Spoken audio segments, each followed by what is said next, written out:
Well, welcome to Dubai, Baz, and thank you for sitting with us. It's a pleasure to be here. And so you started the Mars One project. What is the Mars One project, and what is the aspiration behind it? Mars One is a not-for-profit organization that wants to land the first humans on Mars in 2032.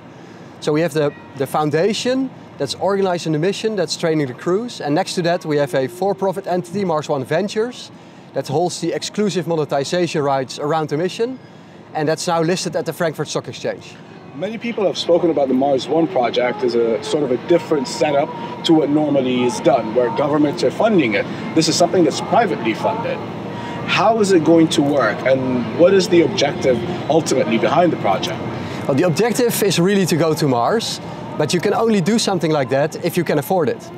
And as you already mentioned, we don't have government support, so we had to look for a business case for a human mission to Mars. And we found the business case in a comparison with the Olympic Games. So the Games in London made about $4.5 billion from broadcasting rights and sponsorships and partnerships. And we realized that that's about the same as the cost of the mission.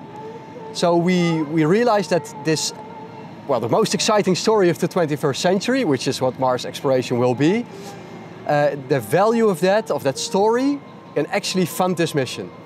And that story, the people that you're going to utilize, the human capital that is being injected into this, where are they coming from? Who are they and what are they?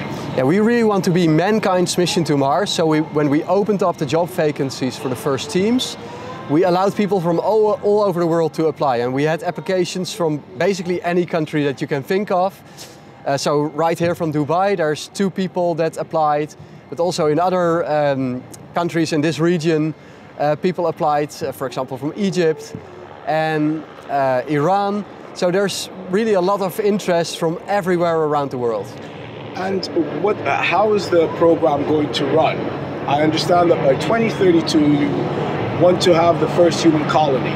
Leading up to 2032, what partnerships have you made? How are you going to get the people there? And what technology is going to be used? Yeah, so Mars One is not an aerospace company. We're not going to build any of the systems ourselves. We will always look for aerospace suppliers to build our components. So for example, we've had already a contract with Lockheed Martin, who investigated if a former NASA mission could be reflown as a Mars One mission. We've had a contract with Paragon Space Development Corporation. And in this way we find aerospace companies that can build our technologies.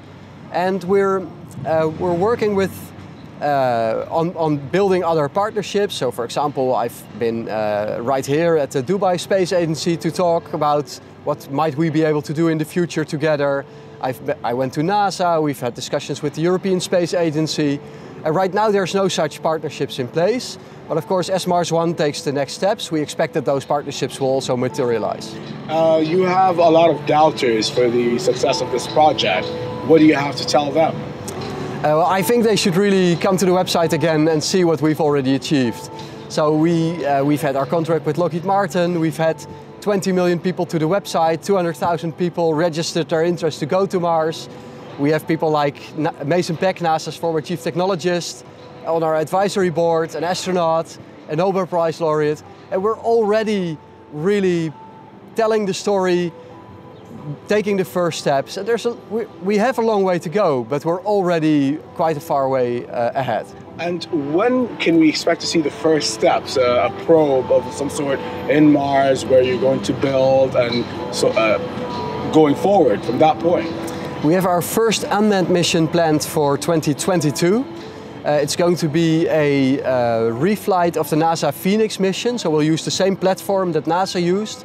Lockheed Martin has built that mission for NASA. Lockheed Martin has also operated it, and we have asked Lockheed Martin to investigate if we could use the same platform. That study is already complete, and the answer, of course, is yes. We can use the same platform. So that will be our first unmanned mission in 2022, landing in 2023. So it's about 7-8 months flight time to Mars. And Mars is an unknown planet. How are you guys kind of planning the future of building a human colony there while we don't know much about that at the moment? Well, actually we know a lot more about Mars than you might imagine. So we know exactly the temperatures during the day, the night, the winter, the summer. We know the chemical composition of the soil, of the atmosphere. So we actually know much more than people 200 years ago that decided to migrate to other countries. And we know actually quite a lot. So there won't be as many surprises as you might think.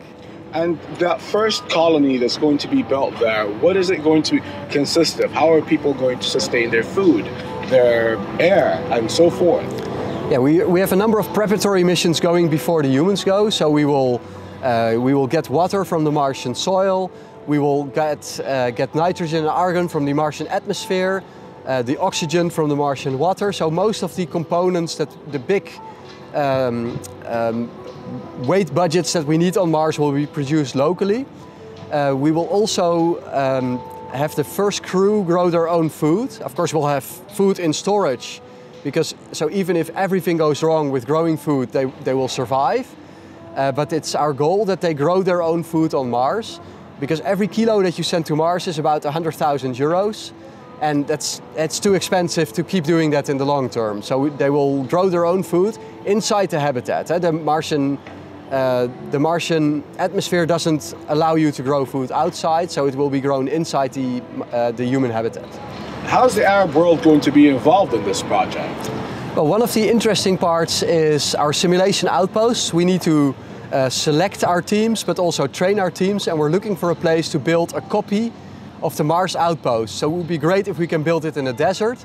I've already been to Jordan, for example, to discuss if we could do our third round of selection in Wadi Rum, the desert where also the movie The Martian with Matt Damon was filmed.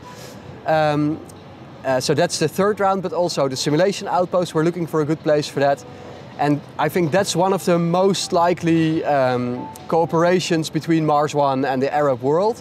But you know, we're open to a lot of different things. So partnerships, we're looking for companies that are interested in partnering with Mars One. So we have, for example, a partnership right now, a very small one with Honda, where they use one of our applicants and the Mars One brand for a TV commercial in the US. And who knows, there might be Arab companies too that are interested in using Mars One. Well, thank you very much. There you have it, ladies and gentlemen. In about 14 years, humans might actually live on Mars. Thank you. Thanks.